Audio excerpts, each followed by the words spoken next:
President Bola Tinubu today honors more June 12 heroes who are in Kaduna for project commissioning.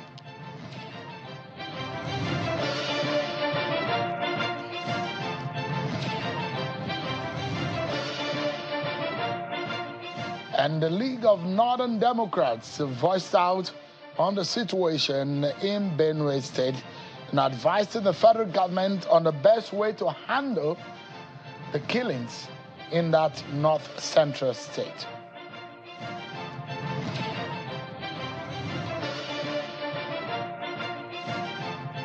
Hello everyone, welcome to the program. This is Politics Today, live on Channels Television. I am Sean Kimalwe here in Abuja. We're going to be unpacking a lot for you tonight. Technically, we look at the security architecture in the country. Benue State, for example, over 200 people being killed in that village in the north central, in the border of Benue and Nasara. What could have gone wrong?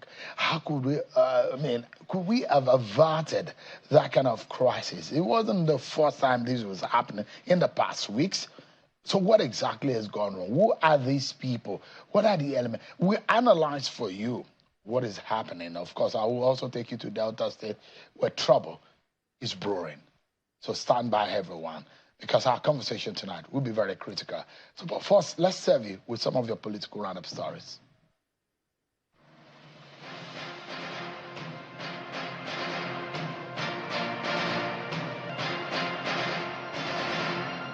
President Bola Tinubu has assured the people of Kaduna State that his administration will continue to work with the Governor Obasa and his government in ensuring that people at the grassroots enjoy the dividends of good governance. President Tinubu stated this during a visit to the state. While commending Governor Obasa and his administration for his development stride in the state, President Tinubu also confers the national honor of Commander of the Order of the Federal Republic on the former governor of the state, Colonel Abubakar Dangiwa. The suspended lawmaker representing Kogi Central, Senator Natasha Akpoti-Uduaghan, has been arraigned by the federal government at the High Court of the Federal Capital Territory on a 3-count charge for allegedly defaming the President of the Senate, Senator Godswill Akpabio, and former governor of Kogi State, Mr. Yahaya Bello. The senator, who was accompanied to the court by her husband and associates, pleaded not guilty when the charges were read to her. The presiding judge, Justice Chizoba Orji, subsequently granted her bail in the sum of 50 million naira and one reasonable surety in the like sum. Meanwhile, the Chief of Defense Staff, General Christopher Musa, is pledging the commitment of the armed forces of Nigeria to defend the territorial integrity of Nigeria as a nation. He made the pledge at the parley with media executives in Abuja to mark his second year in office. General Musa says the armed forces of Nigeria, in collaboration with all security agencies, remain committed to overcoming all security challenges. Let me reaffirm that the Armed Forces of Nigeria remains unwavering in its mission to protect the sovereignty and territorial integrity of our country. While kinetic operations are ongoing across all theaters, we have also come to fully appreciate the importance of non-kinetic strategies. The National Security Advisor, Mr. Nuhu Ribadu, and the Minister of Defense, Mohammed Badaru, did not disclose their deliberations with Nigerian governors after about 2 hours meeting behind closed doors in Abuja. The meeting, which held at the Secretariat of the Nigerian Governors Forum, also had in attendance the Minister of Agriculture, his colleague at the Ministry of Livestock Development, and that of Transportation. The governor of Lagos State, Babajide Sanwo-Olu, who addressed journalists on behalf of the forum, confirmed receiving briefs from the National Security Advisor. The presentation revealed that the proliferation of checkpoints, illegal taxation, and poor infrastructure are key contributors to price inflation and inefficiencies in the food supply chain.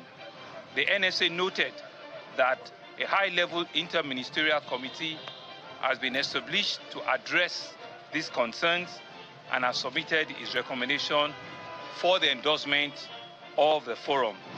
The River State Administrator has announced what appears to be an upward review of his 2025 budget, as the total figure is pegged from 1.48 trillion naira submitted by the President to 1.846 trillion naira, reflecting an increase of about 400 billion naira. The sole administrator of the state, Vice Admiral Ibok Ete Ibas, stated this during the budget presentation before the Senate Ad hoc Committee on Emergency Rule. The administrator revealed that the state's total revenue for 2024 stood at 1.04 trillion naira, significantly surpassing the budget target of 800.39 billion, a 31.6% increase. Lastly, the chairman of the Economic and Financial Crimes Commission, EFCC, Ola Oluyede, has vowed that no proceeds of crime recovered by the commission will be relooted under his watch. Oluyede gave the assurance when he visited the newly created Federal University of Applied Sciences, Kaduna State, formerly known as NOC University, owned by an individual. What is the essence of fight against corruption? Is for the people to take advantage of what has been taken away from them. So we are giving it back to the people. And that is the essence of government. That's the essence of the fight against corruption. Not that we will recover and some people behind will go and reloot again. No. So this has been delivered back and given back to the people.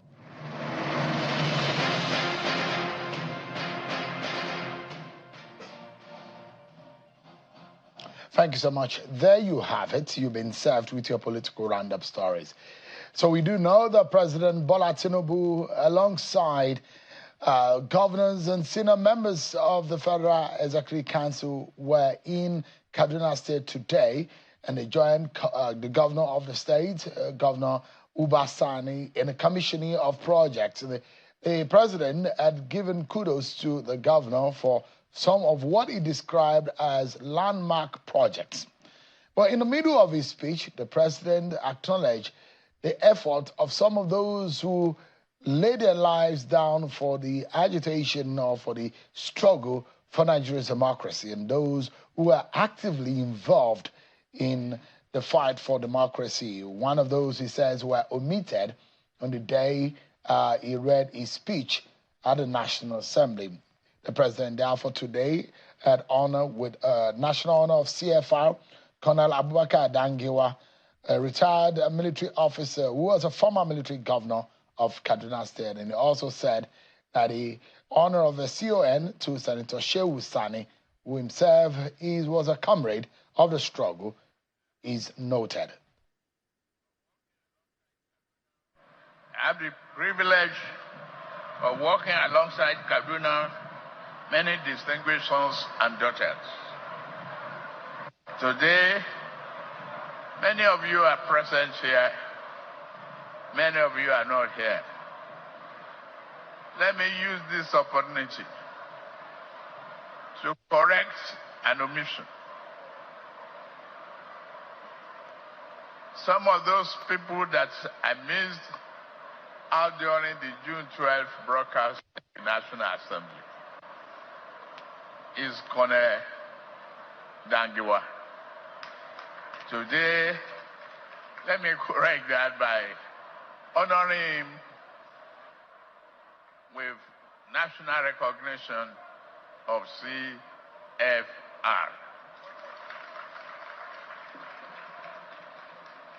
And I thank Shehu Sani, who is also a comrade, for all you've done for democracy in this country. May God bless you.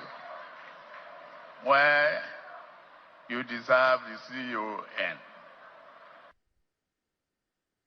All right, we'll be talking about security today, and we do know that the Inspector General of Police, Kayode Egbetokun, was involved in two significant commissioning of projects, which the Nigerian police says will be vital to ensuring that officers of the Nigerian police force are adequately equipped and prepared to confront security challenges and enhancing their effectiveness in serving and protecting the public.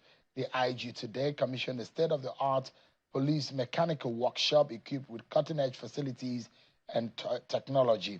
The IG also commissioned 40 tactical and operational vehicles, including anti-riot water cannon trucks and armored personnel carriers at the police force headquarters, further augmenting the arsenal of the force, boosting its operational efficiency. The police is noting that it's been about 48 months since the IG got into office, and a few projects that he has laid his hand on in improving the security of the country is being established. Take a listen to what the IG had to say today. This commissioning marks yet another concrete step in our ongoing efforts to reposition the Nigerian police force into a modern, efficient, and professional agency capable of meeting contemporary security challenges through infrastructural development, technological integration, and strategic resource management. Vehicle maintenance is an essential component of effective policing. Operational mobility, whether in urban centers or remote terrains, is dependent on the functionality and reliability of our vehicle fleet. The demands of policing require a robust and well-maintained transport infrastructure. Until now, the force has faced significant constraints in the timely servicing and repair of these vehicles.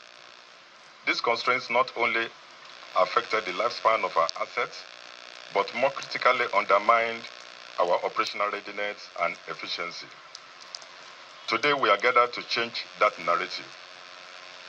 The new Nigerian Police Mechanical Workshop here in Dede. All right, there, the Inspector General of Police earlier today. So let's tell you that what has happened in Benue State over the last few days is concerning and is getting attention of a lot of Nigeria today. The former Vice President Atiku Abubakar has condemned President Bola Tinubu's visit to Benue State, saying it's a mere political spectacle amid the rising insecurity in the state. The president had visited the North Central state to commiserate with the people and see for himself what has gone wrong with the president visiting some of the victims at the hospital. The president has since also met with stakeholders and leaders in the state, and when he arrived at the Nigerian Air Force Base in Makurdi, the president at about midday met with top officials of the state government and afterward proceeded into a town hall meeting where the president met with the governor alongside some political leaders in the state. The president has since asked that a reconciliation committee should be composed of former governors to see how reconciliation and permanent peace can be restored in the state. Let me remind you of what the president said yesterday. The president had spoken to the service chiefs who were themselves in the room.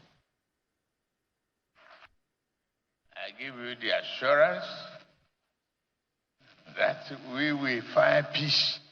We will convert this tragedy to prosperity. Again and again.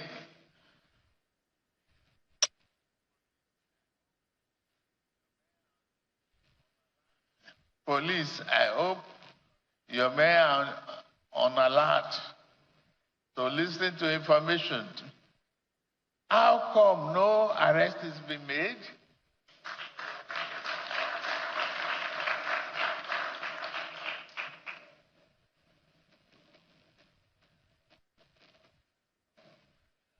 I expect there should be arrests of those criminals.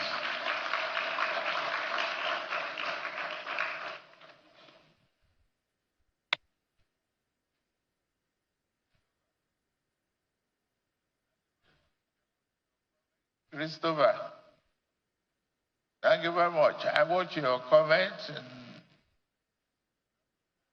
I know you can't be tired of staying in the bush and Oloyede and Bashar. Thank all of you. But we need to keep our ears to the ground. Let's get those criminals. Let's get them out.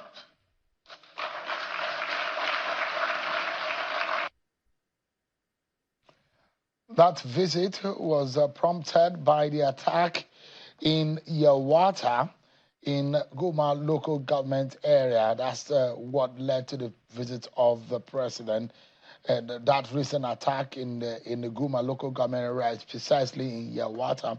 And the governor said about 59 residents have been killed during the attack and hundreds of people displaced. Many of those affected, however, put the number of casualties above 200. Now, there are perspectives to all of this. There are those who are saying, who are exactly are these people? The manner in which they invaded the communities are troubling. Where are they coming from? Where did they go to? They came on motorbikes. These are some of the details that are coming out. But what got a lot of people is how the traditional ruler of thief, the tall thief, how he put it, the manner in which he described it is worrisome. I'd like to remind you because it needs to help us put perspective into our conversation tonight. And our purpose and main objective of this conversation tonight is that never again should this kind of thing happen to anyone, any place, any local government, any community here in Nigeria. This is Tortiv speaking at that town hall. The president was seated, the service chiefs were seated, and the stakeholders and the political leaders in Benue State were seated, and the man did not mince words. Listen to the Tortiv. We do have grave concern about the misinformation and misrepresentation of the security crisis in Benue State. Your Excellencies, it is not herder farmers clashes, it's not communal clashes, it's not repressor attacks or skirmishes. It is this misinformation that has led to suggestions such as remain tolerant, negotiate for peace, learn to live with your neighbors. What we are dealing with here in Benue is a calculated, well-planned, full-scale genocidal invasion and land-grabbing campaign by herder terrorists and bandits, which has been on for decades. Now, a lot of these kind of situation, killings have been happening in recent days. There's a spate of these killings. For example, 33 people were said to have been killed in Goa West in Apa in Benue State. This happened earlier this month before the recent one in Yawata. And 72 people were said to have been killed in Logo local government area, precisely in Urukum, in April. 72 people being killed in Bagir in Ukum local government area. In Otukpo, it's also happened. About 11 people were said to have been killed. At some point, we heard that the chief of army staff was said to have deployed, or he said that he's going to stay there, hold the ground, and ensure that this kind of attack did not happen again. The NSA was also on the entourage of the president in that visitation. Don't forget some of the words that the Tortiv used.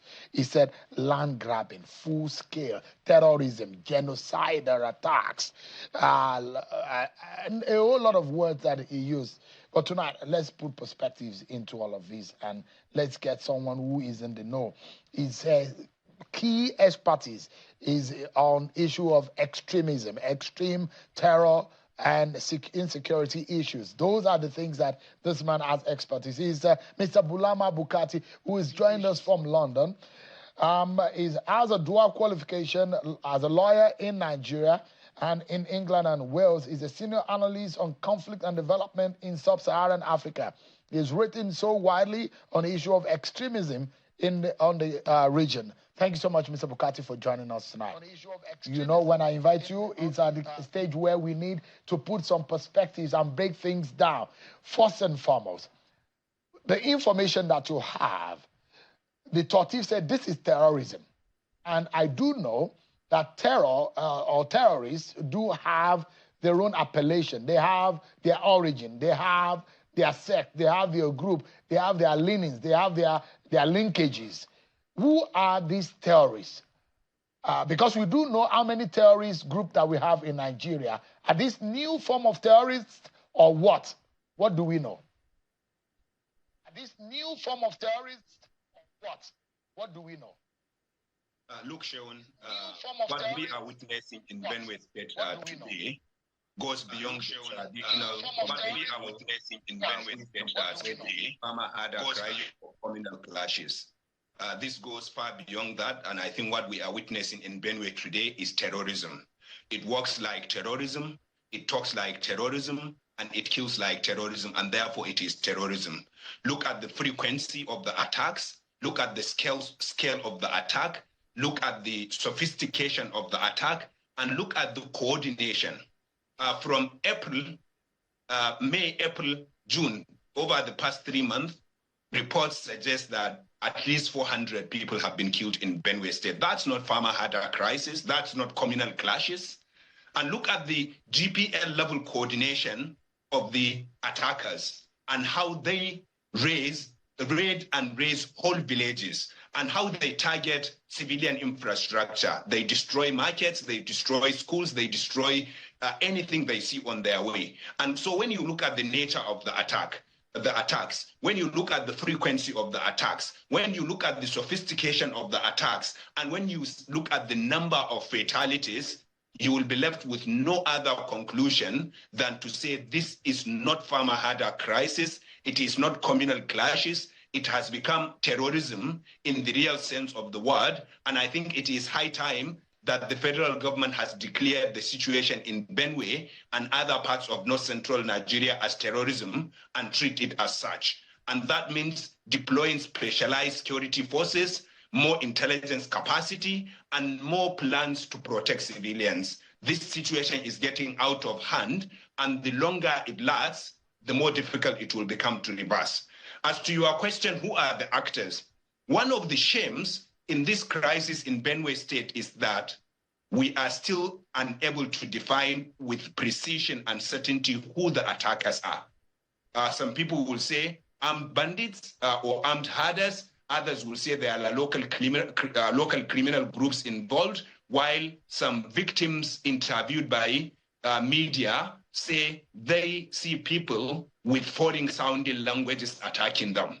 And I think it is a shame that the Nigerian security and intelligence forces still have not defined the actors. They have not hunted them down, because if you don't even know who they are, then it is impossible for you to tackle them or to arrest them or to engage them in terms of military confrontation. And it is also a shame that even our researchers have been unable to pin down who the attackers or the actors are. And until and unless we define this crisis properly as the terrorism that it is, and until and unless Nigerian security and intelligence forces have invested enough resources to pin down who the actors are and where are they operating from, then we are not going to get a handle of the situation. And I think that's what we should do right now. It is time for the federal government to declare this situation as terrorism and declare operations in Benue and neighboring states as an anti-terrorism operation, deploying more security and intelligence capacity. And I think just leaving the police or asking the police, as the president did, to arrest offenders is not enough. We know the capacity of the Nigeria police force, and we know how lethal these attackers are. And we know that the Nigerian police force does not have the capacity to hunt them down, to engage them militarily, or to even arrest and investigate them. And therefore, we need a specialized force to do that. So let me go back a step. So we do know, and you have a very strong understanding of some of the nature of, and you can dissect, which you have done a few times, the DNA based on the tendencies, based on the attitude, based on the language, based on the modus operandi, the attack pattern of a particular part of this group. Who do these determine their operandi? Who do they look more like? These guys who have operated in Benue State in the last 2 or 3 months, the pattern of attack, who do they look like? Let us diagnose, let us identify what they could look like. Yeah, so the first thing to say, Sean, is that they look like terrorists, and therefore they are a terrorist group, whoever they may be. But a few years ago, when I was at the Tony Blair Institute, I did write an article on the situation in north central Nigeria.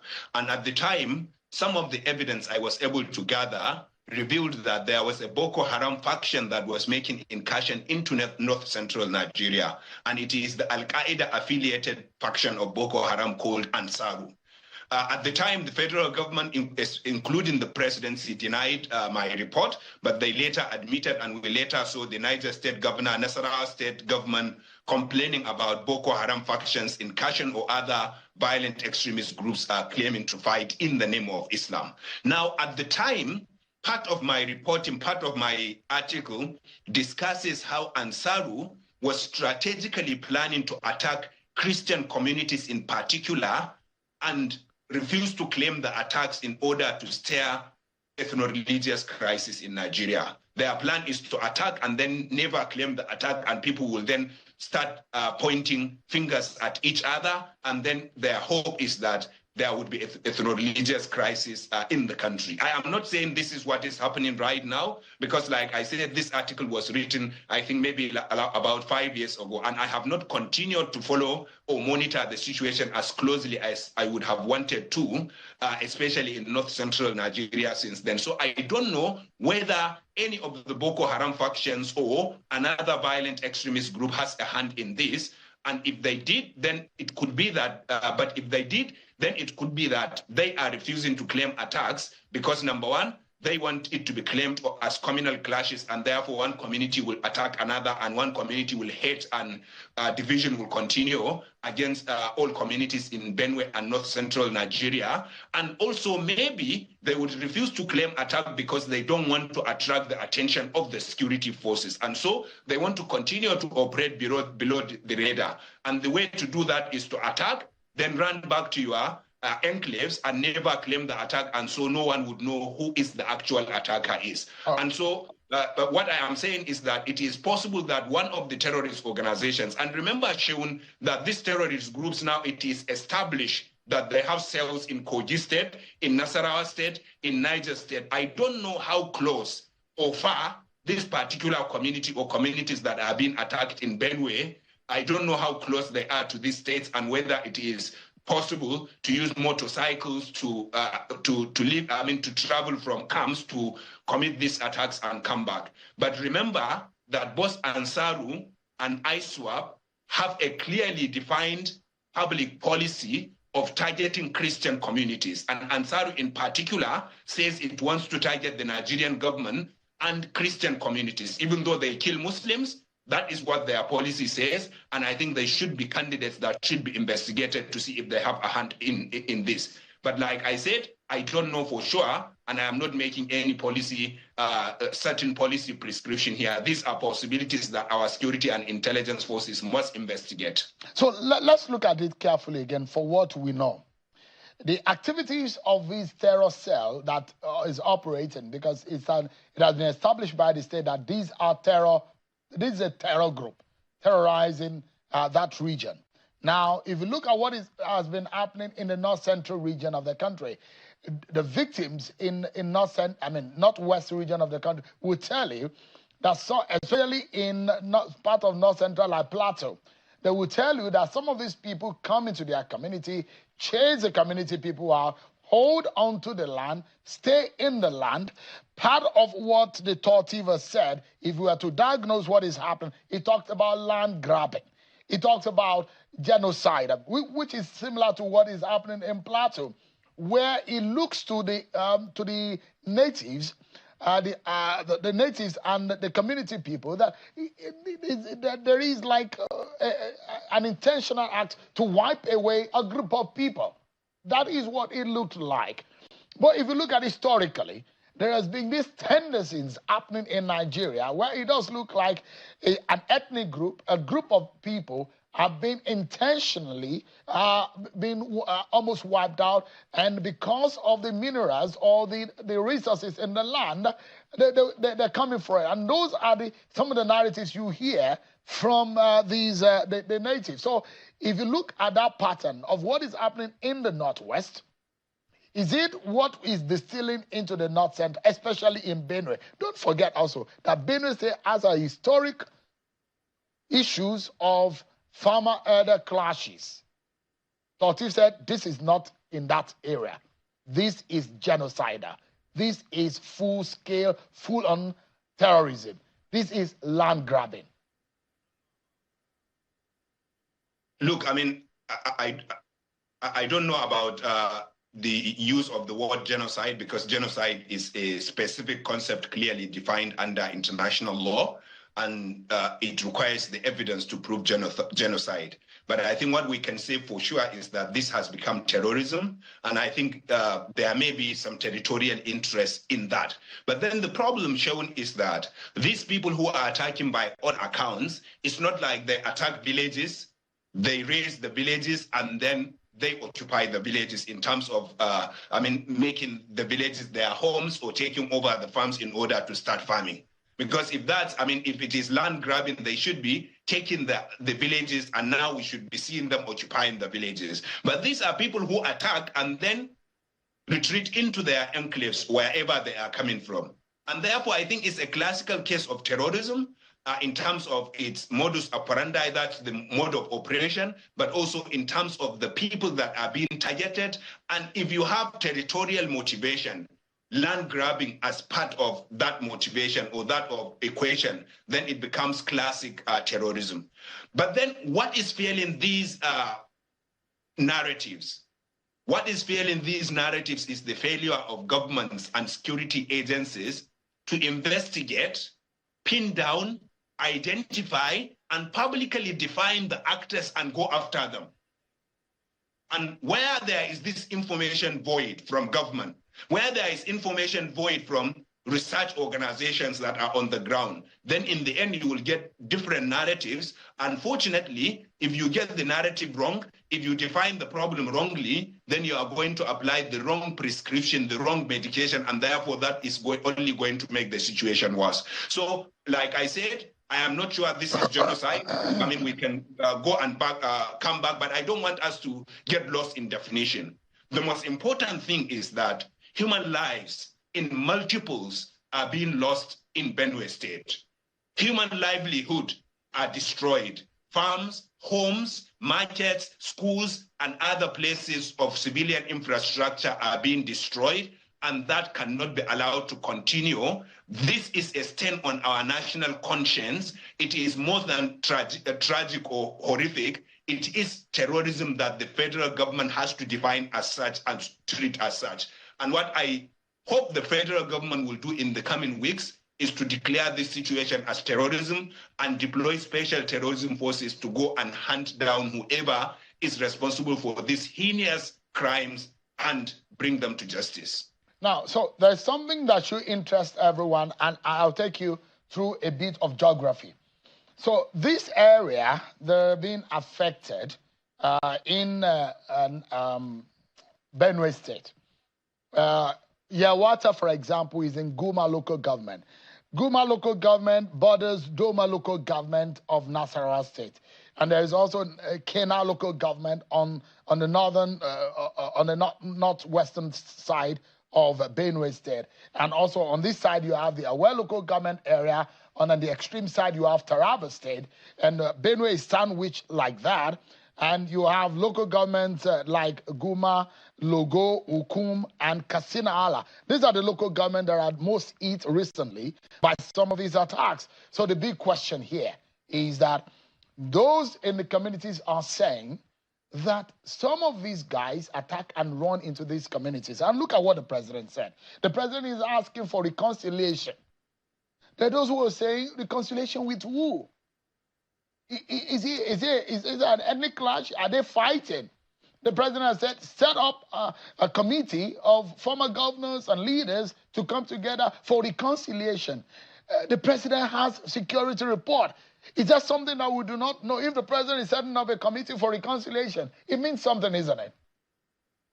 Yeah, it does. And it's not just the president. You also saw the chief of army staff recently talking about how it is farmer had a crisis and how it is impossible for them as the Nigerian military to tackle that. The narrative of farmer had a crisis has been the traditional, conventional wisdom in that part of the world. And there were times when there was farmer had a clashes. And it is not just North Central. Even in the Northwest today, even in places like Jigawa State, Kano State, some villages in Kano, even in my state, Yobe State, there are areas where you will see traditional farmer-herder clashes, where you will see herders encroaching into land that is designated as farm and is being cultivated as farms. And then now the farm owners respond, and in the process, they clash and 1 or 2 people get killed on both sides. But this is not what we are seeing in Benue State today. Sharon, over the past 2 years, when you look at ECLED data, Armed Conflict and Location Monitor data, which is the most reliable data when it comes to conflicts across the world, their data shows that around 1,080 people were killed in Benue over the past 2 years, since 29th of May 2023. That's since when President Tinubu took over power, 1,086 people or so. Now, but then over the past 3 months, over 400 people have been killed. This tells you that over the past 3 months, almost the equal number of people that were killed in the first year of President Tinubu's administration have been killed in just Benue State. That's horrific. And then we talk about farmer-herder clashes. Now that we have 150 people killed amongst the villages we are talking about, then we also need to see the figures on the other side for you to say it's a clash. And so I think the president's call may have some place when it comes to addressing the farmer-herder elements of the violence we see in north-central Nigeria, and that is still going on. But it is not the one that is taking the number of lives we are talking about in Benue State. This is well coordinated. This is very lethal. This is a campaign that looks like terrorism, and therefore we have to treat it as one. And therefore, what I think the federal government should do, our military and intelligence agencies should do, is to treat this specific issue as an anti-terror operation, while the committee the president was talking about can work on community relations. Because, yeah, there is farmer-herder crisis traditionally, or there was. Maybe there is still some remnants of that. And we know that community relations in north-central Nigeria, in many parts, is still not very good. Right. And therefore, there is a place for a reconciliation committee, but we cannot say the reconciliation committee can work or be effective on this terrorist group or terrorist cell that is killing people. And we should not give terrorist organizations recognition or the recognition to be negotiating with government. No, we have to use heavy military force on them and make sure that they are decimated and they do not continue to kill Nigerians. All right. The peace committee is supposed to have former governors and all that. And I hope that peace will return and quickly return to Benue State. Our heart goes out to many people who have lost their lives and their families, to written in pains, and some of them who are in hospital. Thank you so much, Bulama Bukari, my friend. Thanks so much, as always, for the insight you shared tonight. No, thank you. Thank you, Sharon, for having me. Thank you. We're going to break. This time around, yet in another troubled zone in Delta State. It is a riverine area. But how do we swim out of the trouble that is brewing? A political solution or what? We'll be finding out. Unrest in the Delta. After this break, everyone. Everyone, I'll take you back. This matter doesn't seem to go away anytime soon. And it's about the crisis and escalating issues in Warri Delta State. Now, following the INEC delineation exercise, the Ishakiri people are not backing down. And they're at the forefront of the controversy. They have rejected INEC's recent delineation of wards and polling units in the Warri federal constituency. And tonight, yet again, the Ishakiri people were saying they're not satisfied and INEC is causing havoc, according to them. Tonight, I'm being joined by the chairman of Ishakiri Interest Group, Mr. Gubemi Awala. Thank you so much indeed for joining us tonight. Yes, good evening. Thank you for having me. I thought this is settled. I thought everybody have moved on. There were meetings by the NSA and some leaders of the different groups in Warri. What again is going on? It cannot move on because there are a lot of illegalities that we have seen. Warri federal constituency is the most delineated federal constituency in Nigeria. We might not know this is the 5th ward delineation. The first was in 1980 when Warri local government was created in Benue State. The second was 1991 when Warri South and Warri North was created in Delta State. Then 96, when Warri Southwest local government was created, that was even the benchmark for the crisis. 1997, Warri South was delegated even without following the provisions of the constitution that the nation should be every 10 years. They did it in less than 10 years, and the Shekiris went to court. We're in court for 6 years, and after 6 years, in 2003, we got judgment in the Federal Court. Surprised you to know that in 1999, there was, because of the interlocutory injunction from the court, Shekiris were able to get our things in order because INEC obeyed as at that time. 2003, after we got the judgment, INEC headquarters in Abuja wrote a memo to INEC in Delta State that they should obey the court judgment. It has not been obeyed for 15 years. In 2018, we ended up in the Court of Appeal, and it was struck out, and the court declared the ward structure in Warri South local government illegal. You will be very surprised that the two House of Assembly members in Constituency 1 and Constituency 2 are sitting on illegal ward structures. The constituencies they are representing is alien to the law. But is in alignment with what the Supreme Court has said. What the Supreme Court has said has nothing to do with present day. Let's look at what is happening. Shekiris are not majority in Warri. Urobos are, isn't it? No, sir. It is a wrong narrative that they have been pushing out.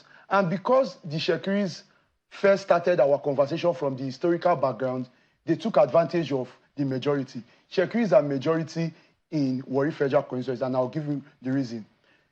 The only record INEC has for this ward delineation, it is the registered voters from the voters register.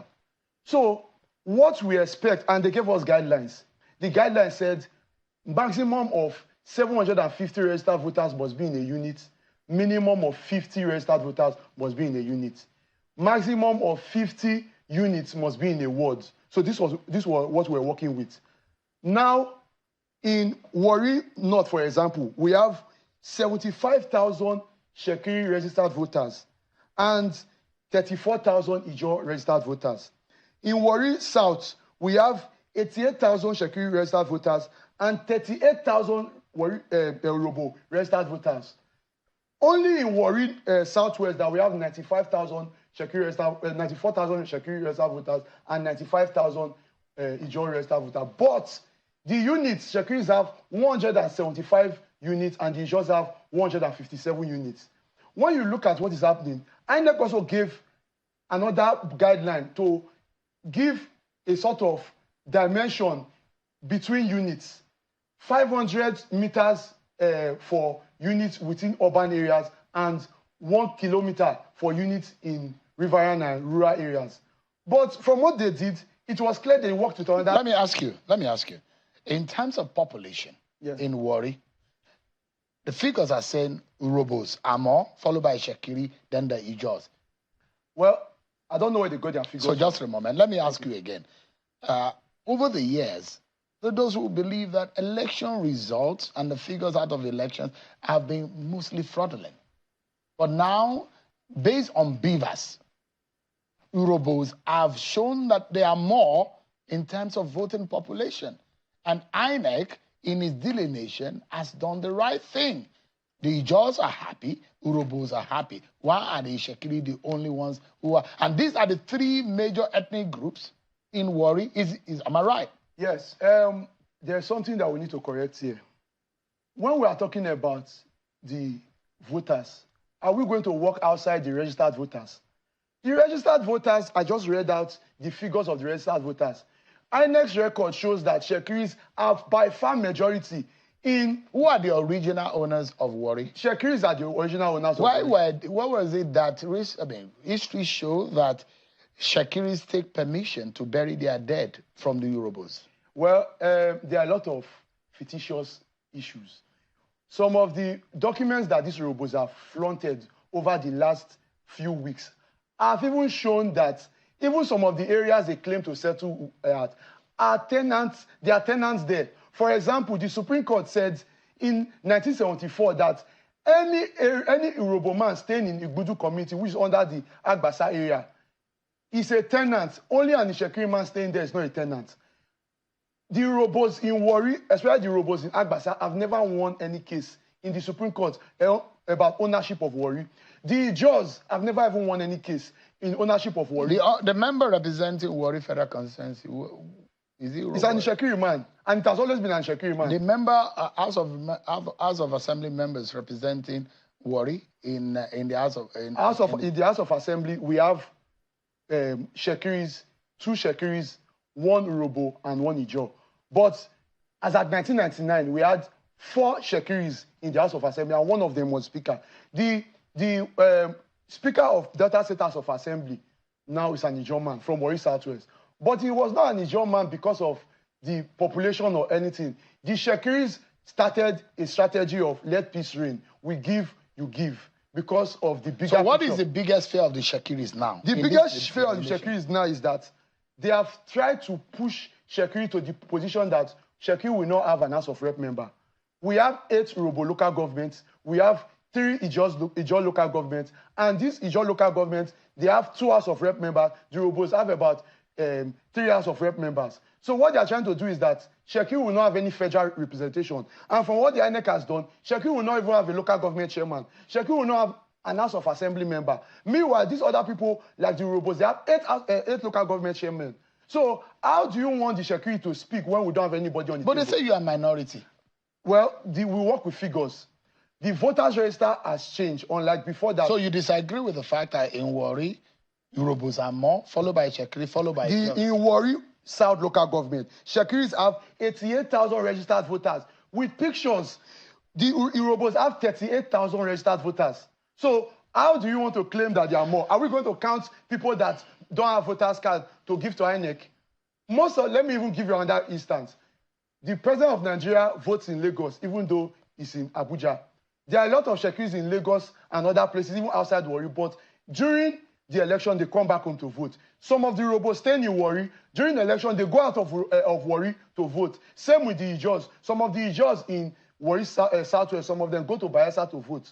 So INEC will only work with the record of voters registered they have on. Why is it that the Shekiris are thinking that Ijaws rigged this issue and they skewed it against them? Why if something is done by an institution of state, why are you thinking it, because it doesn't favor you now? Yes. You think that the Ijaws have manipulated it? Meanwhile, Urhobo says it's perfect. Let us go with it. Yes. The first issue was that when the committee was set up, 2 meetings were called in Abuja. The Shekiris were not involved. The first meeting called in Asaba, when the Shekiri finally got involved, we found out that the chairman of the INEC Delineation Committee was an Ijaw woman, Professor Rhoda Gumus. If you use an Ijaw woman to chair something that involves the Ijaw people, we don't expect fairness. Secondly, in Warri Southwest, for example, we have wards, based on the guideline, they said if 50 units are in one ward, it should be created, they should create another ward. Now, what we have like Orere ward and Ogborodo ward. They have 60 units each. No ward was created from those units. No ward was created from these wards that already have over 60 units. Meanwhile, wards in Oporoza and Baramatu that have less than 30 units, they created 3 wards from there. So it is clear that they didn't even follow their guidelines. So what are you asking for? 1, INEC should conduct a fresh delineation. Shekiris are not against the Supreme Court judgment. Follow your guidelines. If you follow your guidelines, it is not possible that with the number of Shekiri registered voters, Shekiris will have lesser wards than these other tribes.